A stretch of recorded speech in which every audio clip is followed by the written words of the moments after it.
મહેસૂલ વિભાગનો સરકારી જમીનને લઈને મહત્વનો પરિપત્ર। સિટી સર્વે એરિયામાં ભાડા પટ્ટાની જમીનો કાયમી હકથી ફાળવાશે અને 7 વર્ષથી વધુ સમય માટે ભાડા પેટે આપેલી જમીન જંત્રીના 60%માં કાયમી થઈ જશે। અમદાવાદ સહિતના તમામ સિટી સર્વે એરિયામાં સરકારી જમીનો સંદર્ભે ઠરાવ કરાયો છે। કાયમી હકની પ્રક્રિયામાં સ્ટેમ્પ ડ્યુટી વસૂલાશે નહીં। એસસી, એસટી અને ઓબીસીને 20% રાહત મળશે। યોજનાનો લાભ લેવા માટે 21 એપ્રિલ 2025 થી 2 વર્ષમાં કલેક્ટર સમક્ષ આ અરજી કરવામાં રહેશે। તો જમીન જે હેતુ માટે ફાળવાઈ હશે તેનો કોઈ ઉપયોગ ન થયો હોય ત્યાં લાભ નહીં મળે અને 31 ડિસેમ્બર 1990 પછીના ભાડા પેટે આપેલી જમીનોમાં કોર્ટ કેસ પેન્ડિંગ હશે તેને લાભ નહીં મળે। વધુ વિગતો મેળવીએ સંવાદદાતા હિરેન રાજગુરુ અત્યારે આપણી સાથે જોડાઈ ચૂક્યા છે। હિરેન, સરકારી જમીનોને લઈને આ મહત્વનો પરિપત્ર કરવામાં આવ્યો છે, કોને કેટલો લાભ?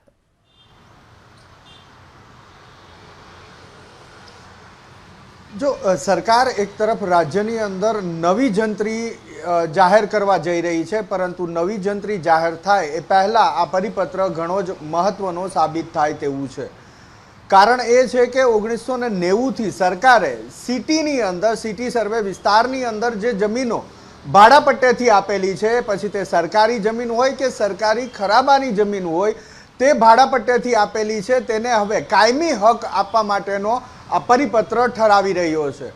7 વર્ષથી લઈ અને 30 વર્ષ સુધી જે જમીનો ભાડા પટ્ટે આપેલી છે તેને હયાત જંત્રીના 60%થી લઈ અને 15%, એટલે કે 15%થી 60% સુધી તેની રકમ વસૂલવામાં આવશે અને તેને કાયમી હક આપી દેવામાં આવશે।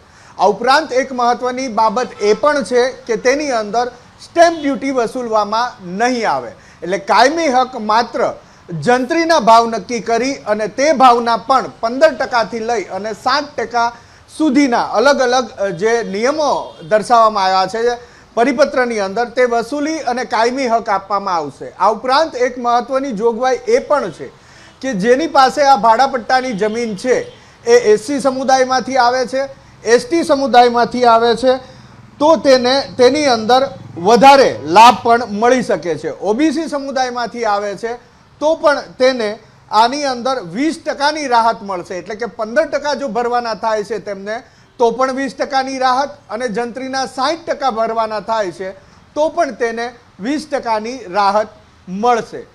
નિયમ અંદર અત્યારે એ પણ ટાંકવામાં આવ્યો છે કે મૂળ હેતુ માટે, જે હેતુ માટે આ જમીન ભાડા પટ્ટે આપવામાં આવી હતી, જો એ હેતુ બર નથી આવ્યો, એટલે કે એ હેતુ પ્રમાણે કામ નથી થયું, તો પછી તેને આ લાભ નહીં મળે।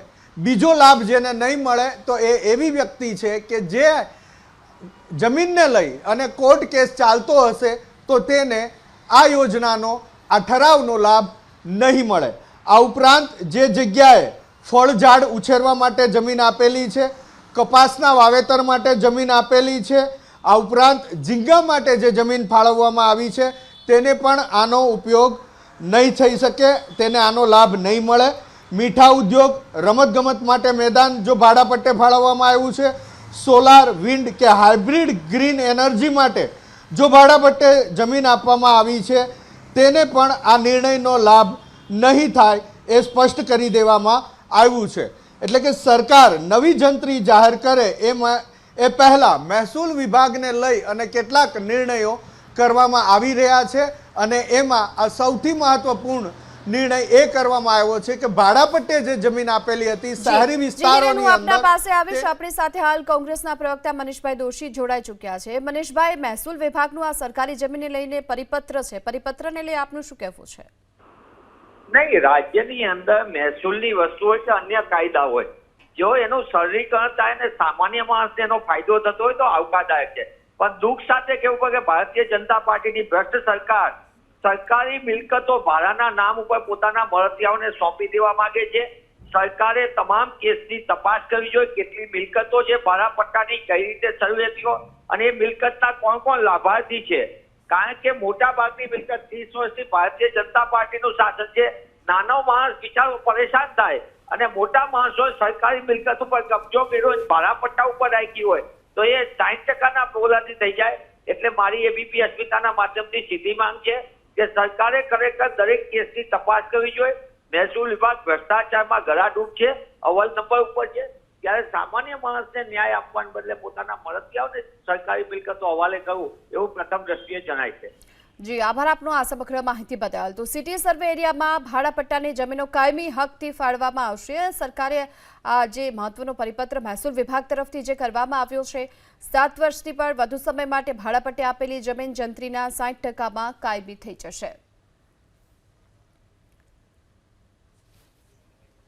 તો અમદાવાદ સહિતના જે તમામ સિટી સર્વે એરિયામાં સરકારી જમીનો સંદર્ભે આ ઠરાવ કરવામાં આવ્યો છે અને એસસી એસટી ઓબીસીને 20% પર રાહત મળશે. આ સાથે જ આ યોજનાનો લાભ લેવા માટે 21 એપ્રિલ 2025થી 2 વર્ષમાં કલેક્ટર સમક્ષ અરજી કરવાની રહેશે. તો 31 ડિસેમ્બર 1990 પછીના ભાડાપટ્ટે આપેલી જમીનોમાં કોર્ટ કેસ પેન્ડિંગ હશે તો લાભ નહીં મળે અને જંત્રીના 15 થી 60% વસૂલીને કાયમી હક પણ આપવામાં આવશે. આ તરફ હાલ કોંગ્રેસ તરફથી કહેવામાં આવી રહ્યું છે કે ભાજપના ભાડાપટ્ટાના નામે મળતિયાઓને સરકારી જમીન આપવાનું આ કારસ્તાન છે. મહેસૂલ વિભાગમાં ભ્રષ્ટાચાર ચાલતું હોવાની વાત પણ કોંગ્રેસે કરી છે અને ભાજપે પોતાના મળતિયાઓને સરકારી મિલકતો આપવા માંગે છે, આ આરોપ લગાવ્યો છે કોંગ્રેસ તરફથી. મહેસૂલ વિભાગના પરિપત્ર પર કોંગ્રેસે સવાલ ઉઠાવ્યો છે. સરકારી જમીનને લઈને મહેસૂલ વિભાગે આ મહત્વનો પરિપત્ર કર્યો છે, જેને લઈ કોંગ્રેસે સવાલ ઉઠાવ્યા છે અને મહેસૂલ વિભાગમાં ભ્રષ્ટાચારનો આરોપ પણ લાગ્યો છે. આ સાથે જ આ નિર્ણયનો અમલ કયા કિસ્સામાં નહીં થાય, જો તેની વાત કરવામાં આવે તો ફળ, ઝાડ, કપાસ અને અન્ય વૃક્ષના ઉછેર માટે જો જમીન થઈ હોય તો અમલ નહીં થયો હોય તો નહીં થાય. જમીન નવસાધ્ય કરવા જમીન સોંપાઈ હોય તો નિર્ણયનો અમલ નહીં થયો હોય તો ઝીંગા ઉછેર, મીઠા ઉદ્યોગ, રમતગમત મેદાન માટે ફાળવાયેલી જમીનના નિર્ણયનો નહીં થાય અમલ. જમીન જે હેતુસર ફાળવાઈ હોય તેનો કોઈ ઉપયોગ ન થયો હોય તો ત્યાં પણ આ લાભ નહીં મળે. આ સાથે 31 ડિસેમ્બર 1990 પછીના ભાડાપટ્ટે આપેલી જમીનોમાં કોર્ટ કેસ પેન્ડિંગ હોય ત્યાં પણ આ લાભ મળવાપાત્ર નથી.